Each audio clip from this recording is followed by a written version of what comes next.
un tout nouveau vlog. Une nouvelle semaine démarre et je suis très heureuse de vous retrouver pour la commencer ensemble.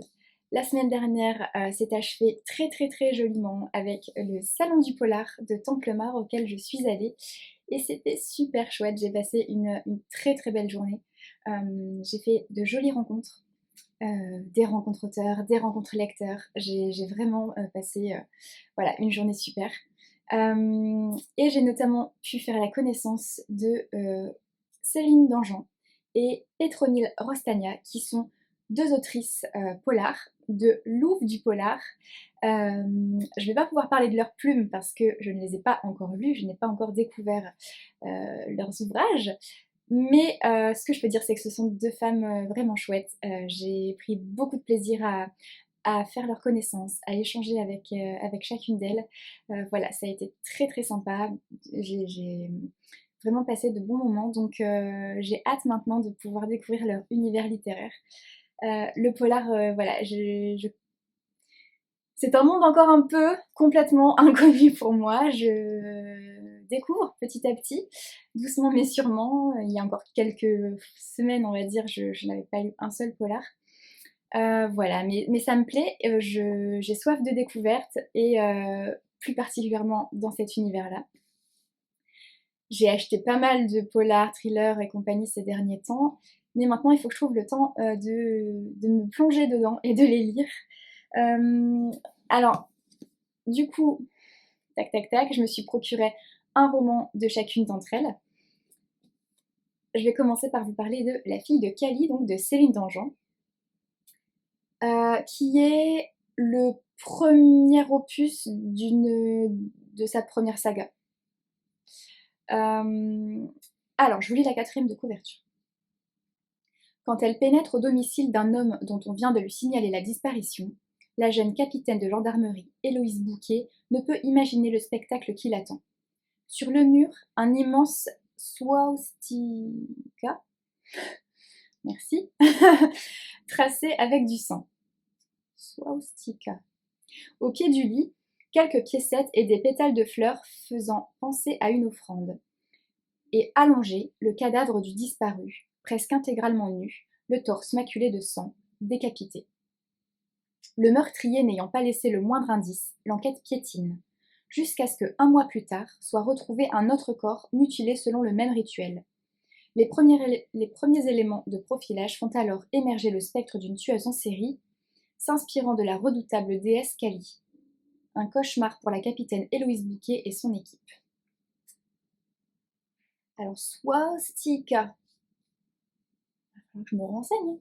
Je ne sais pas du tout ce qu'est cet immense swastika. Je vais me renseigner. En tout cas, voilà. Première lecture de Céline Dangean dans laquelle j'ai vraiment hâte de me plonger. Et c'est un beau bébé. Hein. Ça, c'est rigolo, tiens. Un problème dans ça. Bon.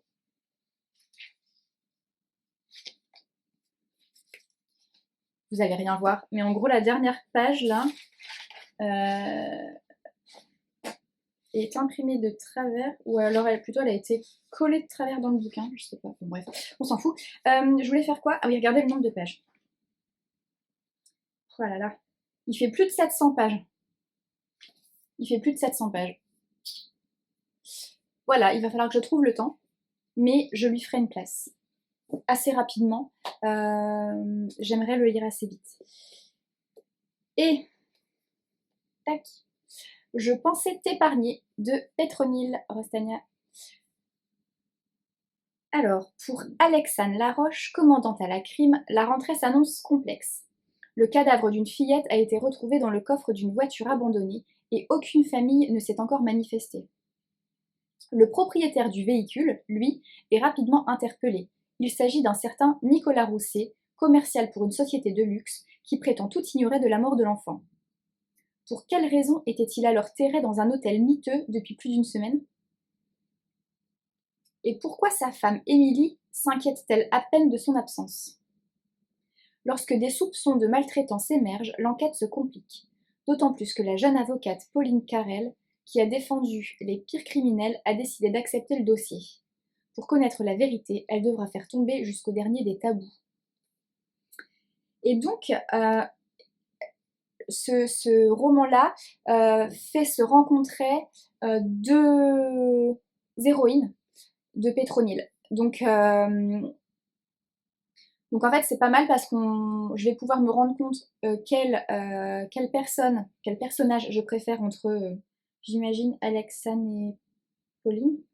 Je sais pas, j'imagine. Et après m'orienter vers la saga voilà, qui met en scène ce personnage. En gros, on m'a recommandé de commencer par celui-ci parce que voilà, c'est celui dans lequel les deux héroïnes de Pétronille se rencontrent. Donc c'est plutôt pas mal. Voilà, j'ai hâte aussi. Et enfin, le roman dont j'ai envie de vous parler, c'est celui-ci. Alors c'est pas un achat, c'est un cadeau. C'est un adorable cadeau de Aurélie. Voilà, qui a été absolument adorable en voulant m'offrir ce roman. Rue du Rendez-vous de Solène Bakowski, roman pour lequel elle a eu un gros coup de cœur. Donc je vous lis la 4e de couverture. Rien ne prédestinait Alice Beausoleil et Marcel d'Ambre à se rencontrer. Pour que le vieil homme ouvre sa porte à la jeune femme trempée, il aura fallu une grève des transports, un GPS capricieux et un terrible orage. De leur tête-à-tête inattendu va naître ce qui ressemble à une seconde chance, un nouveau rendez-vous avec l'existence, peu importe le temps qu'il reste. Marcel, 87 ans, vit rue du Rendez-vous, reclus dans son atelier de bottier menacé par les bulldozers. Vendeuse en boulangerie, Alice offre son sourire à tous ceux qu'elle croise. En réalité, depuis 2 ans, 3 mois et 4 jours, en proie à une profonde tristesse, elle s'empêche de vivre. À mesure que la pluie et les heures s'écoulent, le passé ressurgit. Sous l'impulsion de la jeune femme qui l'écoute sans se dévoiler, Marcel raconte la guerre, sa carrière et son amour fou pour sa mère. Et s'il trouvait à son tour la clé pour délivrer Alice de son silence? Voilà, ça a l'air chouette, ça a l'air d'être une histoire de rencontre et j'adore ça. Donc j'ai hâte de pouvoir le découvrir à mon tour. Merci encore Aurélie pour ce joli cadeau. Ça me fait vraiment plaisir, ça m'a beaucoup touchée. Voilà, sur ce, je ne vais pas faire plus long pour le moment. Je vais me préparer, je pars sur Paris demain. Enfin, quand je dis je pars me préparer, je vais pas me préparer aujourd'hui pour demain, mais voilà. Je vais sur Paris demain. J'ai rendez-vous pour déjeuner avec quelqu'un que j'aime beaucoup. Qui n'est autre que Julien Rampin. Voilà, ça fait très très très très très longtemps que je ne l'ai pas vu et ça va me faire vraiment plaisir de pouvoir passer un petit moment avec ce rayon de soleil qu'est Julien.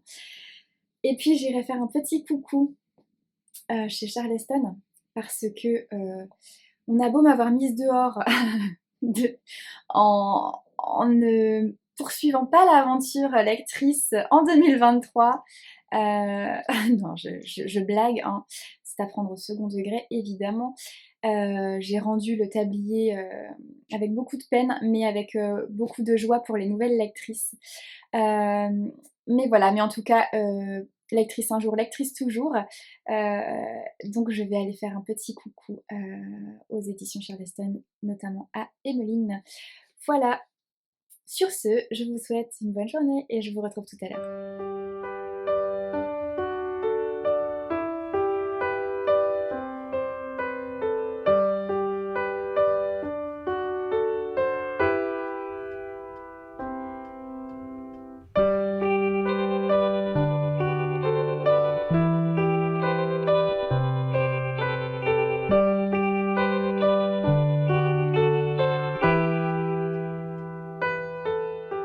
Bonjour, on est mardi et je vous retrouve après une très chouette journée parisienne. Je suis donc allée à Paris hier. J'y ai retrouvé Julien Rampin, avec qui j'ai déjeuné hier midi. Je n'avais pas vu Julien depuis une éternité. Et ça m'a fait vraiment plaisir de passer un moment avec lui parce que Julien, c'est un vrai rayon de soleil, vraiment. Il est hyper hyper solaire, hyper lumineux, et c'est toujours un énorme plaisir de passer du temps avec lui. Donc voilà, donc j'étais très contente de le retrouver, de passer ce déj en si charmante compagnie. Et après Julien m'a emmenée en librairie, évidemment. On est allé au Divan, d'où je ne suis pas ressortie les mains vides, car sur conseil de Julien, j'ai acheté Mamie Luger. Je ne sais pas si ça se dit Luger, Luger. Luger, on va dire Luger, Mamie Luger, de Benoît Philippon aux éditions Le Livre de Poche. Je vous lis la quatrième. 6 heures du matin. Berthe, 102 ans, canard de l'escouade de flics qui a pris d'assaut sa chaumière auvergnate. 8 heures. L'inspecteur Ventura entame la garde à vue la plus ahurissante de sa carrière. La grand-mère au Luger vide son sac et le récit de sa vie est un feu d'artifice. Il y est question de meurtriers en cavale, de veuve noire et de nazis enterrés dans sa cave. Alors, aveu, confession ou règlement de compte? Ventura ne sait pas à quel jeu de dupes joue la vieille édentée. Mais il sent qu'il va falloir creuser, et pas qu'un peu. Ça a l'air très sympa. Alors je ne sais absolument pas quand je vais pouvoir lui faire une place dans mon planning, mais ça a l'air vraiment chouette, donc j'espère pouvoir le caser incessamment sous peu. Hier encore, je suis aussi allée faire un tour aux éditions Charleston. Alors non, je ne suis plus lectrice Charleston, quoique 2022 n'est pas terminé, donc accessoirement, je peux peut-être encore prétendre être un petit peu lectrice Charleston. Mais on ne se débarrassera pas de moi si facilement. Donc je suis allée dire bonjour à Emmeline. Je n'ai pas vu grand monde là-bas parce qu'ils étaient en pleine réunion, donc j'ai surtout vu Emmeline, qui en a profité pour me remettre une épreuve non corrigée qu'elle venait de recevoir. Et voilà, plutôt que de me l'envoyer, on économise des timbres, c'est très bien. Alors oui, l'aventure Charleston est terminée, mais peut-être pas tout à fait. Je vous en dirai plus en temps voulu. Enfin, on, bref, on s'en fout. Toujours est-il que c'est une épreuve non corrigée d'un roman à paraître le 11 janvier 2023. Cela s'appelle La sorcière de Limbricht de Suzanne Smith. C'est un roman néerlandais. Voilà. Alors, je vous lis le pitch. Enfin, le pitch. Bref, vous avez compris. Aujourd'hui, le 10 juillet 1674, par ordre du bailli et des échevins de Limbricht, vous êtes arrêté pour suspicion de sorcellerie ou magie noire. Enfermé sans plus d'explication, Enjen Luijen, merci pour les noms néerlandais, ne peut compter que sur elle-même. Elle n'a plus de famille et sait que personne ne se lamente sur son sort. Parce qu'elle préfère se rendre au bois qu'à l'église, parce qu'elle connaît le pouvoir des plantes qui soignent, parce qu'elle est un peu trop libre, elle a toujours fait jaser dans son village reculé de la campagne néerlandaise. Désolée pour la lumière qui change. Dans l'attente de son procès, la voilà réduite à compter les jours, dans l'étroit et glacial cachot du baron Van Breil, qui semble prêt à tout pour obtenir des aveux spectaculaires. Mais malgré les fenêtres étriquées de sa cellule, Enjen se souvient des premières lueurs de l'aube qui embrasent l'horizon et de la lande qu'elle parcourait en compagnie des siens. Et si elle respecte la puissance de la nature, elle ne se soumettra pas à l'autorité du châtelain et compte bien faire entendre sa voix, même si cela doit être la dernière fois. Inspirée de faits réels, la sorcière de Limbricht offre une fascinante réécriture féministe de la chasse aux sorcières portée par une plume, puissante et sensorielle. C'est prometteur. Franchement, j'avais même pas encore lu la quatrième de couve, j'avais pas lu du tout le résumé. Parce que souvent je préfère me lancer comme ça dans un roman sans lire en fait les quatrièmes de couverture. Là je le lis juste pour que vous sachiez de quoi ça parle. Et ça a l'air très sympa en fait.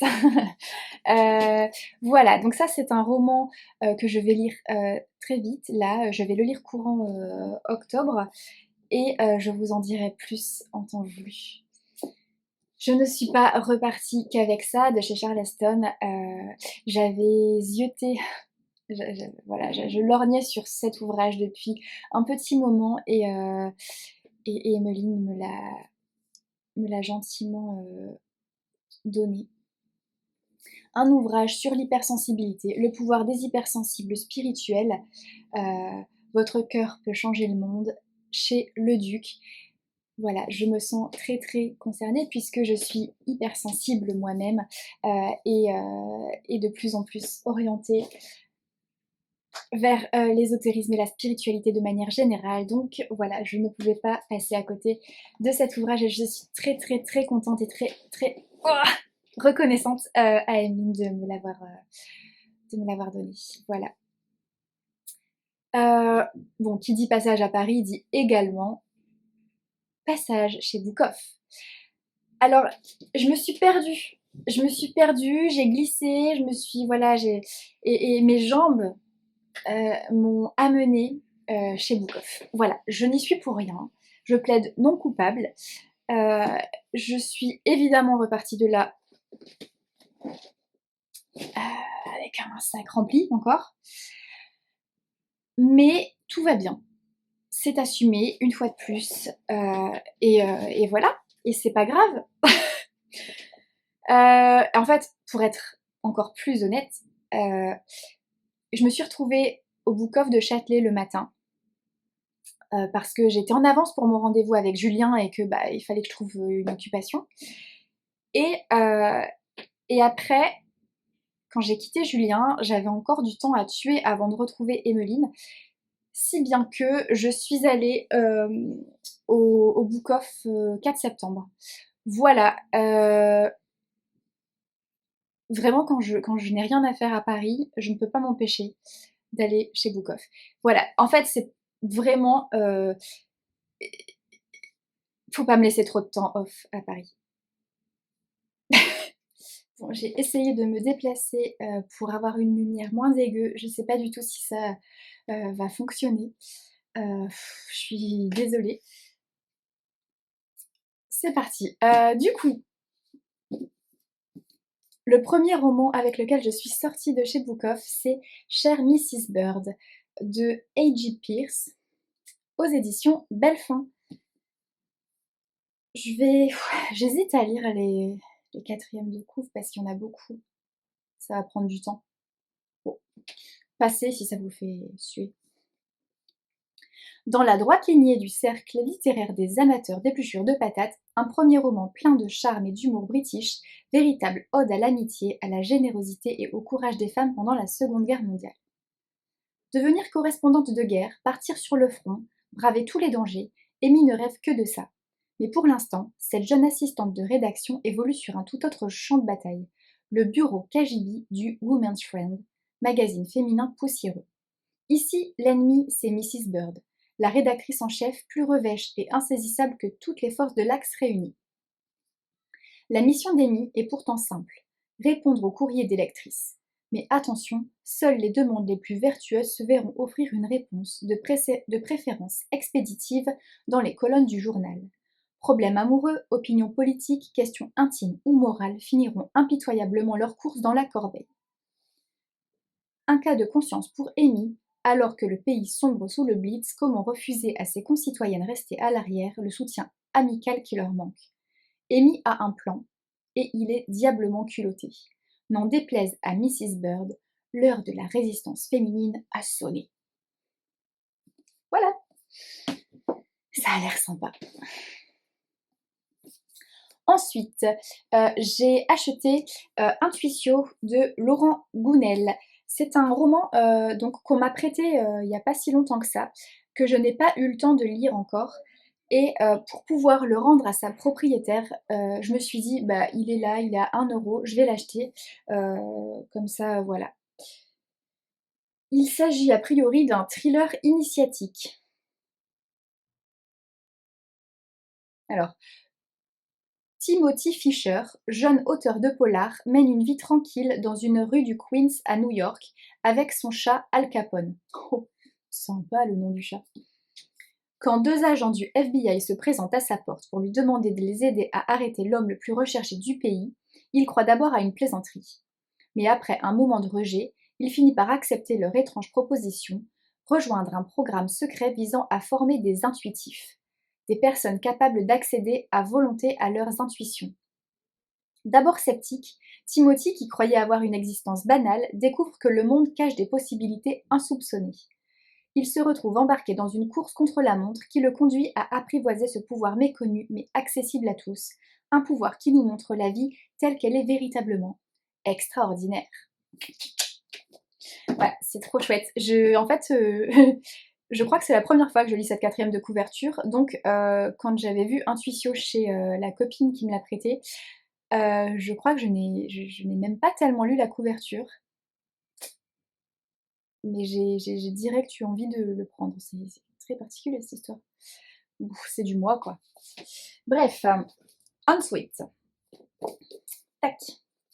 Les examens de conscience de Stephen Gross chez Slatkin. Alors, Simone Weil raconte comment deux prisonniers enfermés dans des cellules contiguës apprennent au bout d'un temps fort long à se parler en donnant des petits coups sur le mur. Le mur est ce qui les sépare, mais aussi ce qui leur permet de communiquer, écrit-elle. Toute séparation est un lien. Ce livre parle de ce mur, de notre désir de parler, de comprendre et d'être compris. Ce livre dit aussi comment on s'écoute les uns les autres et pas seulement par les mots, qu'on se dit, mais aussi par les vides entre les mots. Ce dont je parle n'est pas une méthode magique, c'est quelque chose qui habite notre quotidien. On frappe contre un mur et on écoute.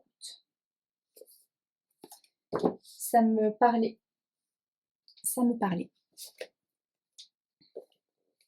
Les fragiles de Maud Robaglia. Jérémiade n'est pas dupe. Elle sait bien que sa fille, la parfaite petite ménagère, et son gendre, Chief Happiness Officer. Non mais moi s'il y a de l'anglais, on me perd. Hein. Bref, ne sont pas aussi joyeux et équilibrés qu'ils prétendent l'être. Personne ne l'est, surtout pas elle, dont la vie se résume depuis quelque temps à vérifier la solidité des plafonniers. Jérémiade travaille au Parfait Nettoyeur où elle vend des shampouineuses à moquette et des aspirateurs. Sacré métier. Tout nettoyer la calme. Elle peut venir chez moi. Ça va pas, si j'interromps le truc à chaque mot, on est mal barré.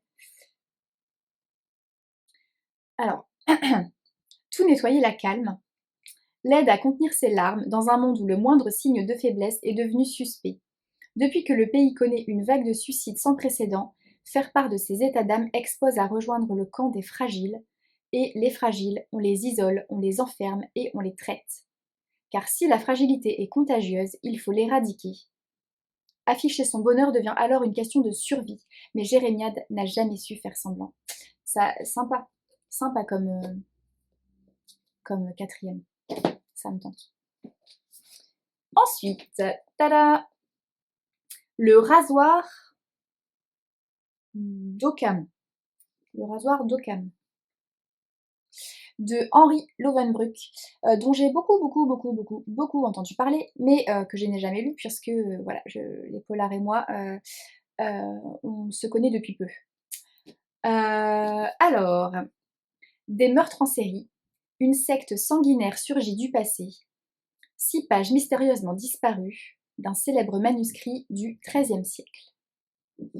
Harry Mackenzie, analyste atypique et controversé des renseignements généraux, est confronté à la plus extraordinaire et la plus violente affaire de sa carrière. Dans l'ombre, un groupe occulte est prêt à tout pour redécouvrir le secret des pages manquantes du célèbre carnet de Villars de Honnecourt. Harry saura-t-il arrêter ces fanatiques sans scrupules avant qu'ils ne mettent en place leur sinistre dessein? Voilà, pour être honnête, j'avais pas tellement lu la quatrième de couve, j'avais surtout envie de découvrir cet auteur dont j'ai beaucoup entendu parler. Alors je ne sais absolument pas si c'est le roman idéal pour le découvrir, mais bon, voilà, j'ai craqué.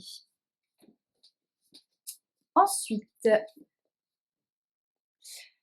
Monsieur Vendredi en Cornouailles de Gaston Calman chez Michel Lafon. Comment aurais-je su ce matin-là, en me levant de ma natte dans notre concession clanique, qu'une espèce de savant cosinus blanc, vêtu d'une interminable robe de femme, allait m'empêcher de grandir paisiblement dans l'air préhistorique où ronronnait mon visage du golfe de Guinée. Ainsi bascula le destin de Kofi, petit Africain prélevé par un missionnaire français débarqué en Bretagne avec la marée noire et que les habitants de Cornouailles allaient élire maire avant qu'il ne devienne ministre. De cette histoire vraie, librement romancée, Gaston Kellman a fait un texte jubilatoire retrouvant l'humour contagieux de son premier succès, Je suis noir et je n'aime pas le manioc. On y découvre que sur la terre des hommes, toutes latitudes et couleurs confondues, règnent les mêmes sentiments, fleurissent les mêmes espoirs et s'éteignent les conflits quand on cherche à se connaître. Voilà, j'étais simplement curieuse en fait. Donc voilà. Ensuite, le dernier homme bon de Eiji Kaczynski chez J.C. Lattès. Un tueur sévit à travers le monde avec des cibles pour le moins singulières. Médecins, militants des droits de l'homme, avocats, tous œuvrent pour le bien. Les meurtres sont d'autant plus mystérieux que les cadavres portent sur le dos d'étranges marques. Niels Benson, on peut pas faire des noms plus simples. Niels Benson, négociateur au sein de la police de Copenhague, aidé par l'astrophysicienne Anna Lund, est persuadé que c'est au Danemark qu'aura lieu le prochain drame. En plein sommet sur le climat, comment repérer les hommes bons parmi tant de victimes potentielles? Personne ne prend au sérieux ces deux personnages un brin fêlés, pourtant brillants, dont la quête semble perdue d'avance, une intrigue éblouissante et un dénouement à couper le souffle. Ça m'intrigue et ça me donne très envie. Je suis en train de me dire que j'ai pas vérifié qu'ils n'étaient pas déjà dédicacés, parce que je me suis quand même fait avoir une fois, peut-être même 2 fois. Voilà, ça me tente. Ensuite, Cécile Coulon, seule en sa demeure aux éditions de l'Iconoclaste. J'adore. Alors, le domaine Marchère lui apparaît comme un paysage après la brume. Jamais elle n'aurait vu un lieu pareil, jamais elle n'aurait pensé y vivre. C'est un mariage arrangé comme il y en existait tant au XIXe siècle. À 18 ans, Aimée se plie au charme froid d'un riche propriétaire du Jura. Mais très vite, elle se heurte à ses silences et découvre avec effroi que sa première épouse est morte peu de temps après les noces. Tout devient menaçant. Les murs hantés, les cris d'oiseaux la nuit, l'emprise d'Henria la servante, jusqu'au jour où apparaît Emmeline. Le domaine se transforme alors en un théâtre de non-dits, de désirs et de secrets enchâssés. Car ici, les âmes enterrent leurs fautes sous les feuilles et les branches, dans la terre et les ronces, et cela pour des siècles. Cool, ça a l'air sympa. Ça a l'air très chouette. Voilà. Tac. Ensuite, un thriller de Maxime Chatham, Le sang du temps. Alors, automne 2005. Marion doit fuir Paris dans l'urgence, il y va de sa vie. Des hommes de la DST la déposent au Mont-Saint-Michel où l'accueille une communauté religieuse. Très vite, Marion se sent espionnée. Mars 1928. Au Caire, des enfants disparaissent en pleine nuit. On retrouve leurs corps meurtris dans les nécropoles environnantes. Une rumeur se propage. Le monstre des 1001 nuits, la terrible goule serait de retour. Le détective Matheson n'y croit pas. 2 intrigues sans rapport apparent, et pourtant liées de manière inextricable. Cool. Cool. Alors, L'homme chauve-souris de Joe Nesbo. Envoyé en Australie par sa hiérarchie, soucieuse de l'éloigner d'Oslo, l'inspecteur Harry Hall doit enquêter sur la mort d'une jeune norvégienne, sauvagement jetée d'une falaise. Ce qui aurait dû n'être qu'une routine diplomatique va se transformer en traque impitoyable au fur et à mesure des meurtres qu'Harry Hall refuse d'ignorer. Autre hémisphère, autre méthode, Associée à un flic aborigène étrange, bousculée par une culture neuve assise sur une terre ancestrale, Hall, en proie à ses propres démons, va plonger au cœur du bush millénaire. L'Australie, pays de démesure, véritable nation en devenir où les contradictions engendrent le fantastique comme l'indicible, lui apportera l'espoir et l'angoisse, l'amour et la mort, la pire des aventures. Jon Nesbo, j'en ai pas mal entendu parler, enfin du moins j'ai pas mal vu son nom passer, je ne l'ai jamais lu et d'après ce que j'ai compris, cet ouvrage-là, c'est le premier roman de la série qui met en scène l'inspecteur Harry Hole. Peut-être que je me trompe, mais les enquêtes de l'inspecteur Harry Hole, l'homme chauve-souris, il le met en premier, donc je pense que c'est le premier. Je ne sais pas du tout si c'est idéal pour découvrir l'auteur, mais c'est pas grave, on verra. Je crois que j'ai fini. Voilà, j'ai fini pour Book Off. Ben voilà, on va s'arrêter là et puis je vous retrouve un peu plus tard. Et coucou! Je me suis dit que sur la route, pour aller au travail, j'allais vous prendre 30 secondes parce que je réalise quand même une chose, c'est que dans ce vlog, je n'aurais absolument pas parlé de ma lecture en cours. Ma lecture en cours qui est le tome 2 des 7 sœurs de Lucinda Riley. Et j'en parle pas tout simplement parce que je suis en plein dedans, que je l'ai pas terminé et je préférerais en parler voilà, en une seule fois. Donc ça va attendre un petit peu. En tout cas, j'aime beaucoup ce tome qui concerne la deuxième sœur qui est Ali et que voilà, je lis ce roman en lecture commune avec Emmeline et je vais essayer de le finir ce week-end. Donc je vous en reparlerai dans le prochain vlog, promis. Sur ce, salut. Hello. Alors, j'ai un très très gros...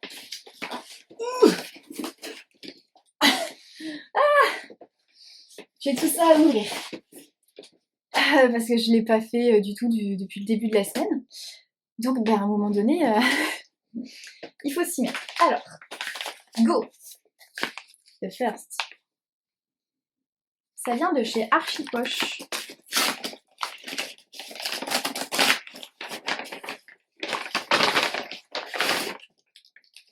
Ah oui, c'est vrai.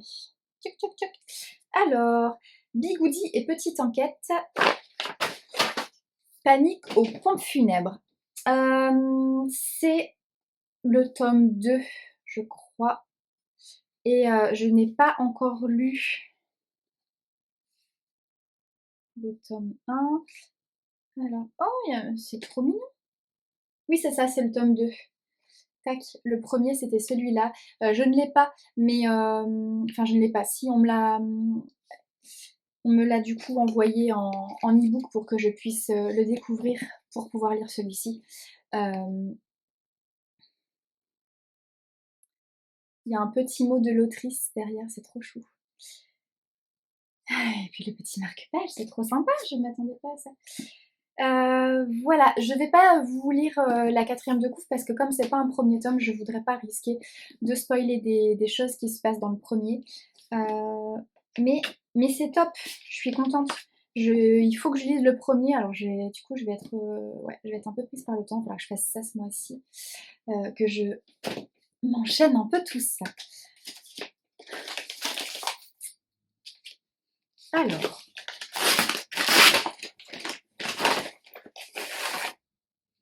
ça nous vient de chez Phileas. Il s'agit d'un roman graphique. Rivage de la colère. C'est une adaptation d'un roman de Caroline Laurent.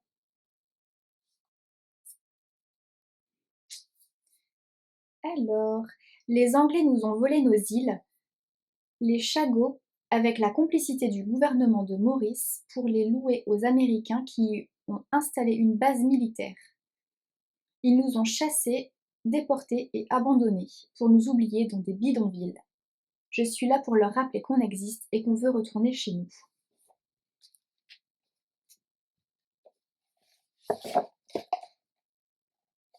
Je vous montre des planches.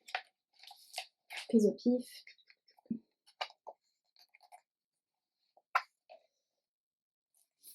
Voilà. Ça c'est cool. C'est vrai, j'avais oublié que je devais recevoir ça. C'est super chouette. J'ai hâte de pouvoir le découvrir. Il y en a partout.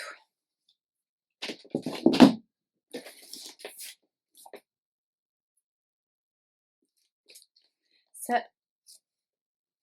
Ah oui. J'ai passé une commande sur Vinted. C'est vrai.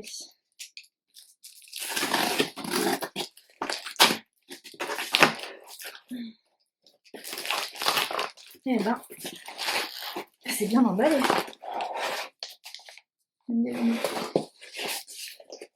Alors,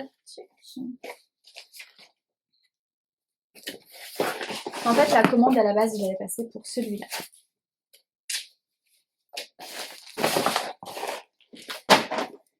Parce que je n'ai jamais lu Laure Rollier, parce qu'elle sort un roman là et que du coup on en entend beaucoup parler. Et je pense que certaines personnes ne me contrediront pas voilà, en disant qu'il faut que je lise ce roman. Je pense à Julien notamment, Julien Rampin. Donc voilà, Nous étions merveilleuses de Laure Rollier. Alors, je donnerais n'importe quoi pour pouvoir attraper par le col la gamine que j'étais et lui expliquer certaines choses. Je lui dirais de prendre sa sœur dans les bras plus souvent. Je lui dirais de ne pas quitter l'homme qu'elle aime pour celui qui lui plaît. Je lui dirais surtout de ne jamais porter de vert. Jamais. Je ne supporte plus cette couleur depuis que je suis ici. Et vous lui diriez quoi? L'été de leurs 18 ans, Noémie, Lisa, Marion et Stéphanie ont vécu un voyage inoubliable qui a scellé leur amitié pour toujours. 14 ans plus tard, les 4 amis décident de mettre leur vie d'adulte et ses contrariétés de côté pour revivre le périple de leur adolescence. Ce qu'elles ignorent, c'est qu'il sera le plus important de leur existence. Voilà. Je vais enfin pouvoir découvrir Laure Rollier.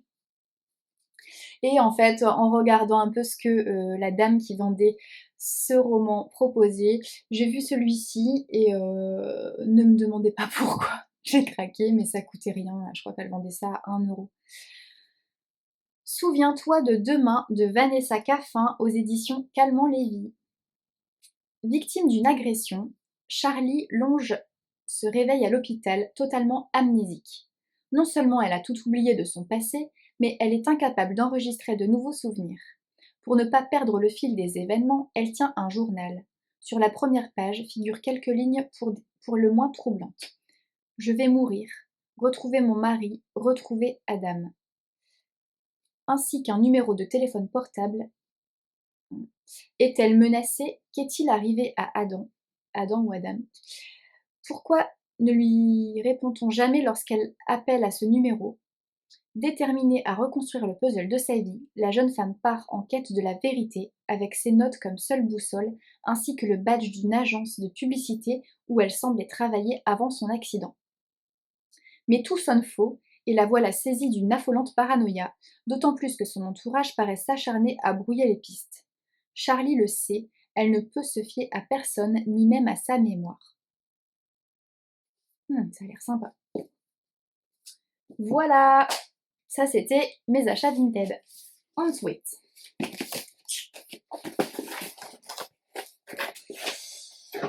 oui, je suis contente. Voilà, il s'agit de 2 romans de Leila Ibrahim. Le crocus jaune et le grain de moutarde. J'ai très envie de découvrir ces romans. Donc voilà, disons que c'est mon cadeau de revoir de chez Charleston. Hop là. Ensuite.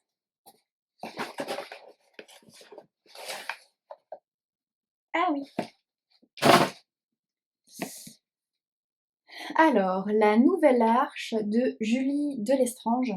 Alors, je crois qu'il y a plusieurs romans en un seul.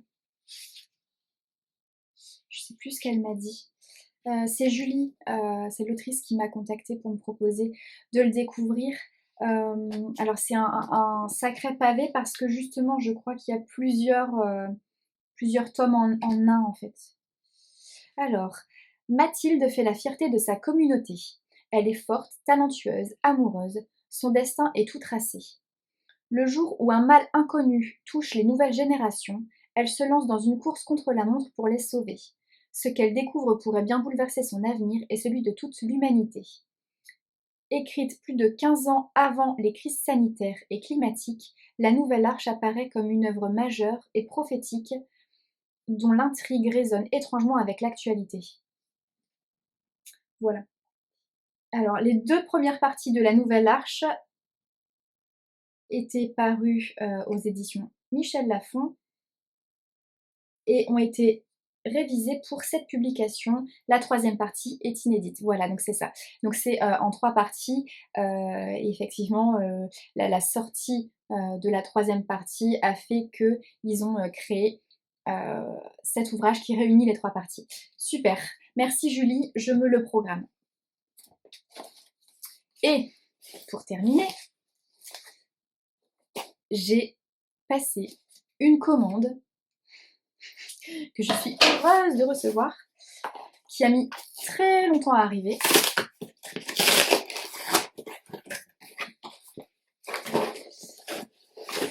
Ah, j'ai acheté,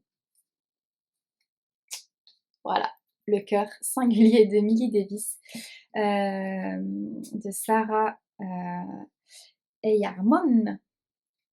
Comment ça se dit, désolée Sarah. Alors, donc c'est un ouvrage paru aux éditions Hurlevent. Les éditions Hurlevent, c'est la maison d'édition que Sarah a fondée avec 2 amies. Donc toutes les 3 ont récemment fondé cette maison d'édition. Je vais l'enlever de ça. Alors j'ai un peu tardé, il est sorti il y a quelques mois, on peut dire maintenant. J'ai tardé à l'acheter, j'ai hésité, pour être tout à fait honnête, voilà, j'ai longuement hésité, j'étais sceptique, pour plein de raisons. Mais on m'en a beaucoup parlé, on m'en a dit beaucoup de bien. Donc voilà, je suis une faible personne et très influençable et j'ai craqué et j'ai eu très envie de le découvrir. C'est un beau bébé. L'objet livre est très très joli, très très beau. Ouais, c'est vrai que c'est très joli, vraiment très beau. Alors, Le cœur singulier de Millie Davis. Ah mais ça va, j'ai tellement peur de l'abîmer, il est tellement beau. C'est hyper aéré, ça va. Parce qu'il fait quand même...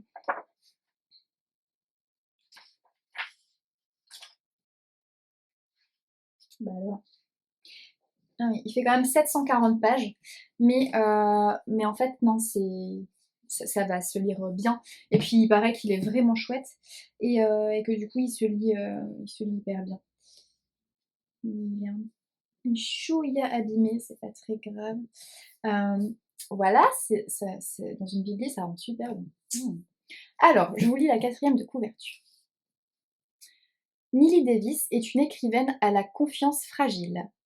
Si le premier tome de sa saga historique, Les espérances des femmes Templeton, s'est retrouvé sur les étals de toutes les plus grandes librairies du monde, son syndrome de l'imposteur a refait surface à l'apparition de critiques dénonçant des anachronismes. Encouragée par Lyra, avec qui elle entretient une amitié épistolaire depuis des années, Millie décide de braver troubles anxieux et timidité maladive en retrouvant les bancs de la fac d'histoire.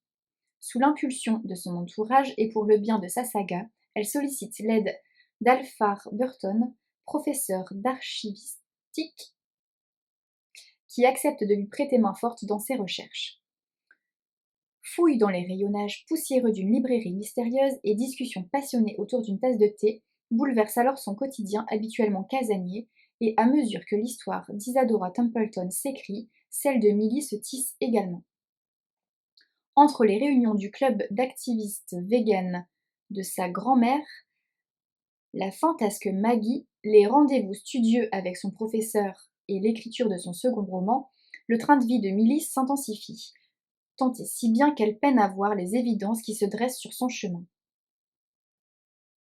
Des plaines écossaises battues par le vent, aux allées sombres d'une librairie clandestine, Milly partira en quête de deux destins, celui de l'héroïne de son roman et le sien.